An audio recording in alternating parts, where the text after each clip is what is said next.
One saying I often heard growing up was ignorance is bliss. I never truly understood that saying until I visited Cuba when I was 8 years old.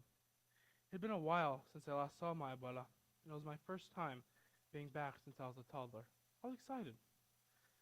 I was so excited about this new experience that I didn't notice that the airplane that I had arrived on was the only modern one on the tarmac of the airport.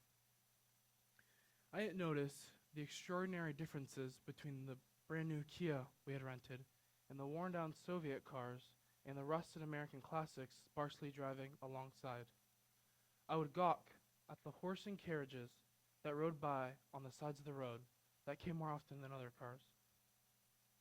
I also hadn't noticed that the only other modern vehicles I saw were the ones that the government and police were using. Here's some context. My dad left Cuba when he was 25 years old after meeting my mom, who had left when she was 5 years old.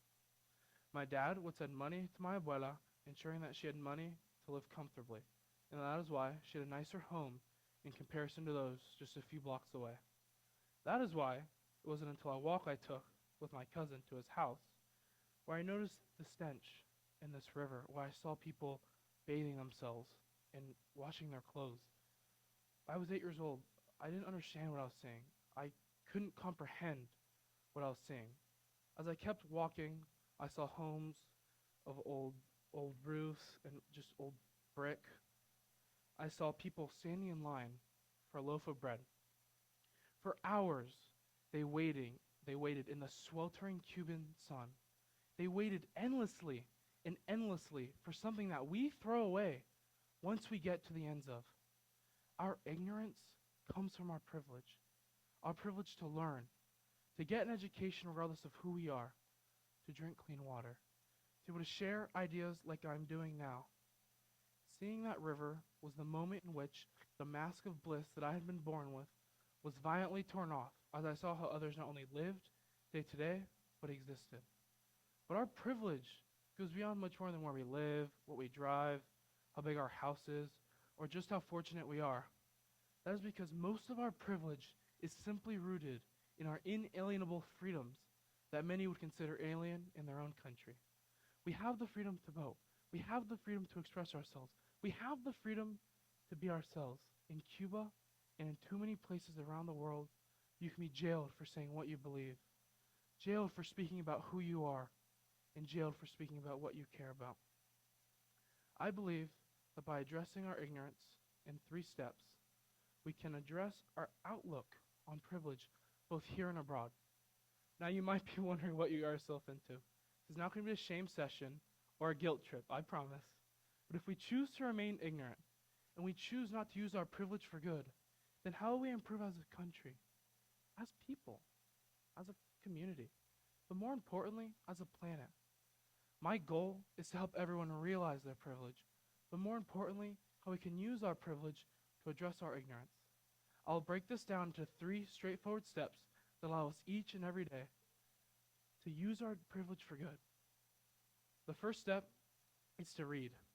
When we read the work and experiences of others, and we allow ourselves to learn from them, we change our way through which we view things. Living in the United States, we are privileged with free press. In many parts of the world, many are not. We need to use that privilege to gain an active understanding of what is going on around us. So read news from various sources and go to the global section. Find out what is going on around the globe. Go to your local public library and check out books from other cultures, diverse authors, books that are new and old, and encourage your friends and family to do the same. In my English class, we read Black Boy by Richard Wright, an incredible memoir of growing up in the Jim Crow South in the 1910s.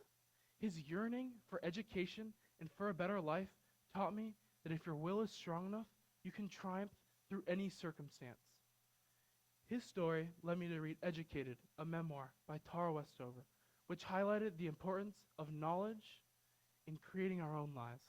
Both Richard Wright and Tara Westover were denied something that we take for granted and complain about too often: going to school and getting an education.